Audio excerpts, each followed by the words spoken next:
Hello. What's up sa inyo? Ako si Natsu Libre. At ngayong araw ay tayo ay mag-react kay Adorable Caillou. Let's get it on! So mayroong video si Caillou tungkol dito sa sinasabi niya utak mangusin. Siya si video live stream sa YouTube. So meron siyang sinasabi dito about common sense. So pakinggan natin. Yeah. Common sense ka ngayon sa Privacy Act, bobo. Kaso ito nagpapanggap na hindi sa kanorman eh. Ang common sense, dadaling ka niyan sa kulungan. Alam mo ba ang laman ng kulungan? Mga taong maraming common sense. Yun, so sabi niya, ang common sense, dadaling ka daw sa kulungan. Ang laman daw ng kulungan ay mga taong punong-puno ng common sense. So, ibig sabihin ba nito, sinasabi niya na masamang magkaroon ng common sense? Nag-cheat ka. Yung jowa mo nag-cheat. O di pinost mo sa social media. Common sense. Sinasabi niya na, example, nag-cheat daw yung jowa mo, tapos pinost mo sa social media, yun daw ay common sense. Mukhang mali naman ata yun. Parang hindi naman ata tamang sabihin na ang ganong action ay isang halimbawa ng pagpapakita ng common sense. Hindi ba ang common sense ay kung ano yung reasonable na gawin? Kung ano yung mas magbe-benefit ka? So, tanungin natin si ChatGPT about dito sa bagay na to. So ayan, so nandito tayo ngayon sa kay ChatGPT. Tanungin natin kung pinost ko ang jowa kong nag-cheat sa akin, kung pinost ko sa social media, ang jowa kong ang jowa kong nag-cheat sa akin, yun ba ay common sense? So, ito ang sabi ni ChatGPT, depende sa konteksto at intensyon. Pero hindi siya maituturing na common sense. Hindi siya maituturing na common sense. Sa practical o legal na pananaw, mas madalas itong emotional reaction. So, paano siyang naging common sense para kay Caillou? Mukhang pinipinta niya lang, pinipilit niyang gawing masama ang common sense, which is mabuti naman in the first place. Bakit hindi common sense? Permanent ang social media, kahit burahin may screenshots. Posibleng baliktarin ka, ikaw pa ang magmukhang petty o unstable. Legal risk sa Pilipinas, cyber libel. Maaring ikaw ang mapahamak at hindi siya. So, babalik tayo ngayon sa sinabi ni Caillou. Paano naging common sense kung ipopost mo ang jowa mong nag-cheat sa'yo sa social media, kung ang sinasabi mismo ni ChatGPT ay hindi ito common sense dahil ito ay emotional na reaction, di ba? Panoorin pa natin. Yung kulungan, punong-puno ng taong puro common sense yung tanga. Ganong ka kabobo.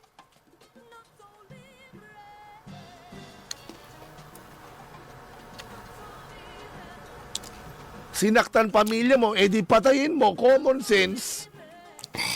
Sinaktan daw yung pamilya mo kaya papatayin mo. Common sense? Saan lupalop kaya nakuha ito ni Caillou na ganitong klase ng kaisipan? Paano naging common sense ang pagpatay sa nakasakit sa iyong pamilya? Kahit nga hindi ko na-explain, hindi siya common sense. Ewan ko ba sa mga followers nito bakit hinahayaan lang ganito ang mga sinasabi nito ni Adorable Caillou. Tingnan ulit natin kung anong masasabi ni ChatGPT dito. Kung papatayin ng isang tao ang nanakit sa kanyang pamilya, ito ba ay common sense? Maikli at malinaw, hindi ito common sense. Kahit wag na natin basahin pa. Ang sinasabi ni ChatGPT, kahit wala ng explanation, hindi siya common sense. Kabobohan. Kabobohan sabihin na ito ay common sense. Panoorin pa natin. Yung mga tao sa kulungan, yan yung mga tao na punong-puno ng common sense. Ang bobo.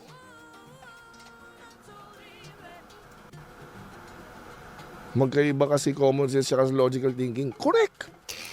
Tama naman yun. Magkaiba nga ang common sense sa logical thinking. Pero bakit nyo sinasabi or bakit parang ini-imply nitong si Adorable Kayo na ang common sense ay parang masama, na kung ikaw ay puno ng common sense, malamang sa malamang ikaw ay mapupunta sa kulungan.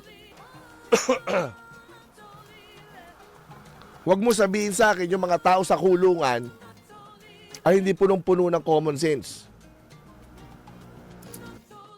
Pwede. Meron din mga tao na wala sa kulungan na punong-puno ng common sense. Ano ang punto nito? Walang katuturan ang mga sinasabing ito ni Adorable Kayo. Bobo ka nun. I-try mo yan sa mga politicians, ginagawa mong tanga ka. I-try mo yan, yung common sense mo. Tingnan natin kung saan ka damputing tanga ka. Parang merong something na hindi natin alam yung part na yun.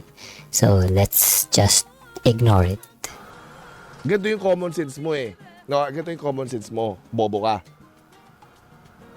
Dahil ginagawa ko tong common sense ko, nagwo-work naman yung common sense ko at wala naman nagpapakulong sa akin, hindi pa naman ako na i-endanger, ibig sabihin tama yung common sense ko. Tanga! Okay, so dito sa part na to, so I think ang sinasabi dito ni Kayo ay, kasi kiniklaim nito ni video live stream na common sense lang daw. Pero parang ang common sense niya ay hindi naman common sense kasi nga mali. Parang ini-imply dito ni Kayo na mali yung ginagawa niya. So hindi naman yung common sense. Pero pinagpipilitan ni video live stream na ito ay common sense. Kaya ganun. Parang nire-ridicule ni Adorable Kayo ang common sense. Ang perception ni video live stream ng common sense. Bobo ka lang.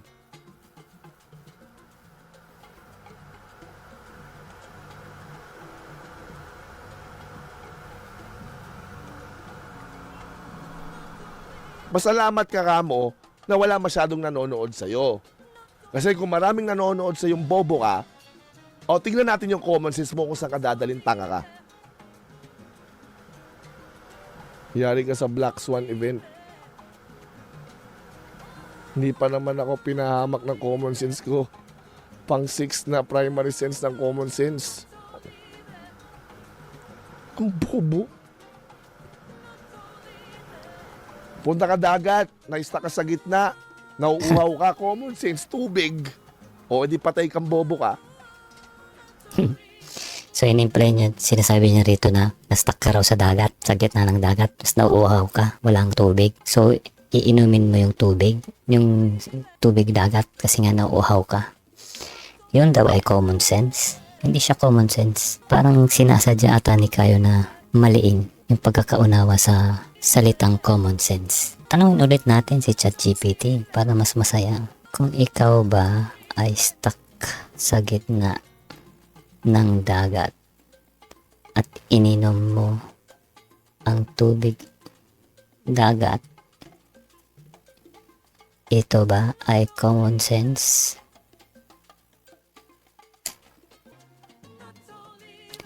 Hindi ito common sense. So bottom line, instinctive dahil ba kailangan mong uminom? Nasa instinct natin ang kailangan uminom? Oo. Understandable ba? Kasi ikaw ay desperado? Oo. Common sense ba? Hindi. Helpful for survival?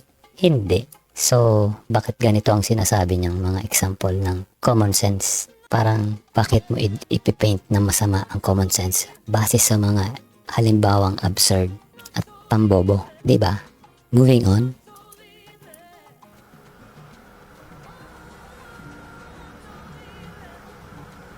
Nakakalagitnaan eh. No, natrap ka sa gitna ng dagat. Common sense, nauuhaw ka. Tubig na sa harapan mo. Common sense, inumin mo. Bobo!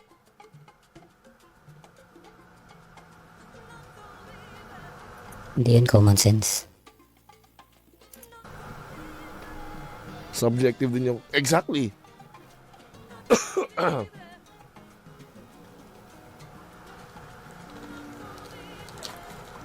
May pera. May bag ng pera sa kalsada. Common sense. Walang may-ari. Hala, kunin mo. Oh, bobo ka. May nakita ka raw pera, walang may-ari, kukunin mo. Yun ba ay common sense? Hindi siya common sense. Ano ba yan? Ano ba ang reason kung bakit ginagawa ito ni Kayo? Paano naging common sense yung mga halimbawang binigay niya? Punta tayo dito sa earlier parts kung saan malalaman natin kung bakit niya ba niro-roast or parang pinag-iinitan ng common sense. Kayo sagot. Ewan ko. Sagutin niya muna sino yung Susan Goodman na yan. Ang bobo, di ba? Common sense lang sapat na. Although, masasabi ko na hindi rin sapat ang pagkakaroon ng common sense. Bakit mo ipipaint na masama ang common sense? Dahil lang may mga taong hindi ka-agree na sinasabi na common sense lang ay sapat na. Hindi yun enough reason para dungisan mo ang common sense. So ayan, so yun lang naman yung part kung saan may sinabi si Kayo about sa common sense. Siguro, meron tayong mga hindi alam na story behind, pero basing lang, basing lang dun sa sinabi niya.